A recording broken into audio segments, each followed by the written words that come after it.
I'm sorry, I couldn't Should hear I ask you that Did you again? ask a question? Yes. Oh, wow. Can the Pats still go undefeated if they lose Dion Lewis? I say yes, Stephen A., but obviously this will make it a little tougher. Dion Lewis is, or maybe I should say was, their Darren Sproles. He was the lightning, the newly found lightning to LeGarrette Blount's thunder. And you could say he was the icing to a great cake. And the neon icing could be gone now. It sounds bad. It seems like almost hopeless at this point for Dion Lewis to be available for the rest of the year.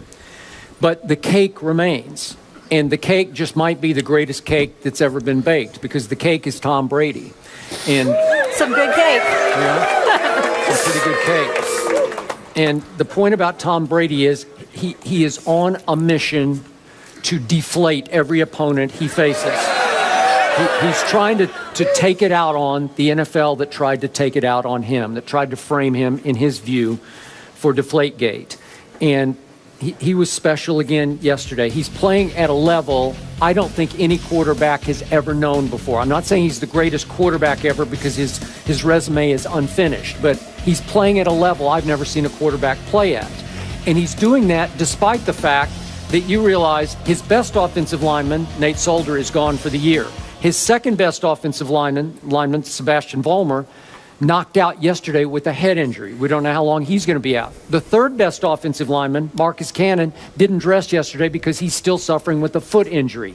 They are down to makeshift, inexperienced. It's by far the most inexperienced offensive line in the NFL. And Brady continues to operate at that same level because he's reading it, he's seeing it before the defense even knows what's happening. He's picking the right receiver pre-snap, and he's getting rid of the ball in a record rate, 2.5 seconds per play. Right. So the point is that they're going to miss Dion Lewis, but when you're operating at that level, I don't know.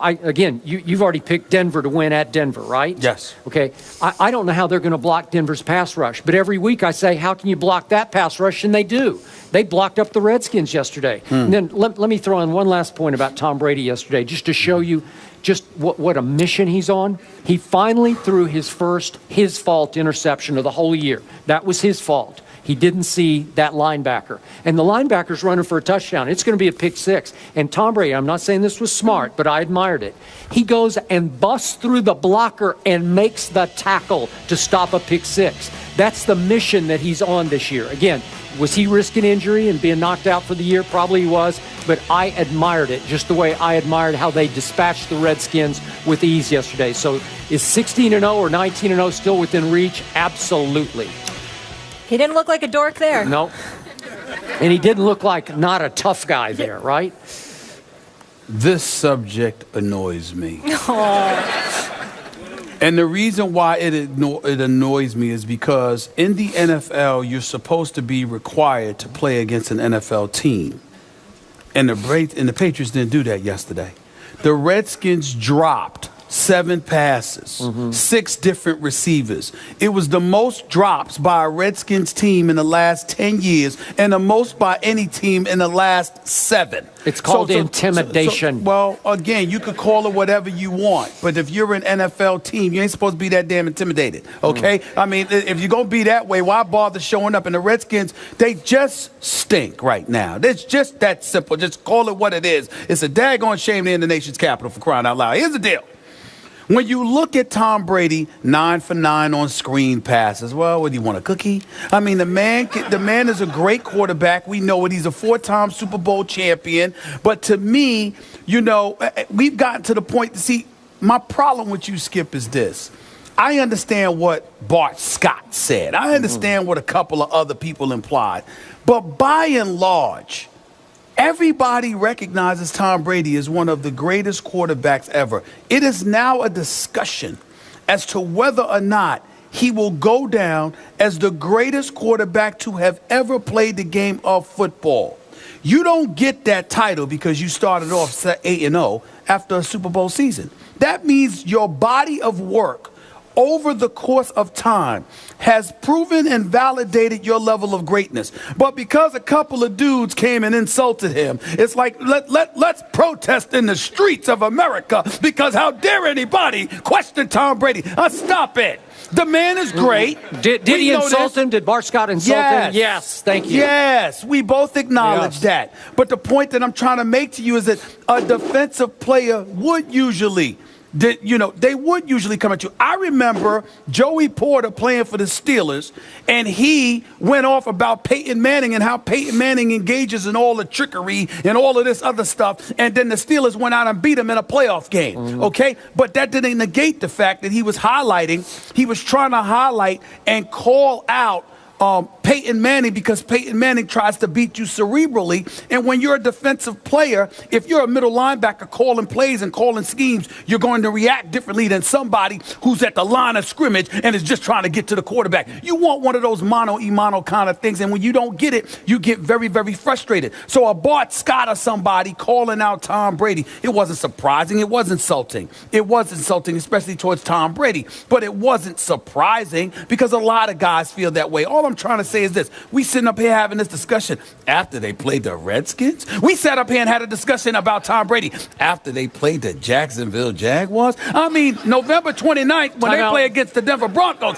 Oh, yes, I want to see it then.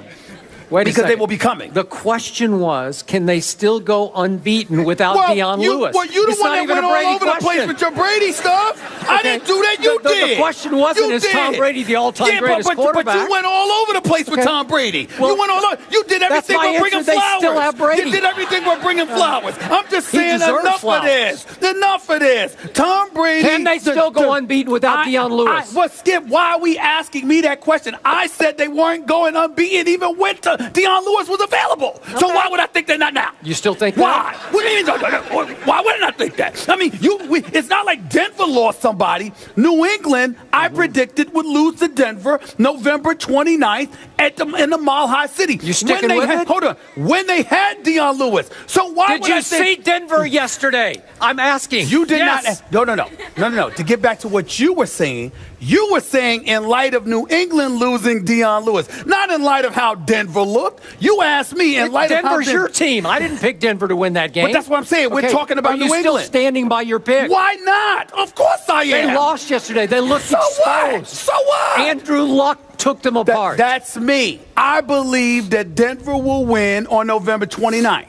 Just like I thought the Dallas Cowboys would lose last night. Right. Just like and by the way, you brought up Aaron Rodgers. That was a gutsy pick on your part. You brought up Aaron Rodgers. They had lost 5 in a row, and you went way out on the limb. Aaron Rodgers. You are such a football guru. Thank you very much. I appreciate that. Yeah. You brought up Aaron Rodgers. Oh. I didn't pick Aaron Rodgers. You did. I picked Cam Newton. Mm-hmm. You picked Aaron Rodgers. Because he's good. He should have pulled that thing off. Well, I'm just saying. The point is, 4th and goal, you got to make that throw. But you introducing the subject like it was me that picked Aaron Rodgers. I ain't pick him. Wait a second. Speaking of Aaron Rodgers, I have to throw this out. Please do. A couple of Fridays ago, we had one Pierre Garçon on our show. That's remember right. that? Yeah, I remember. And Pierre Garçon went on the record on live TV. It's on tape somewhere. Okay.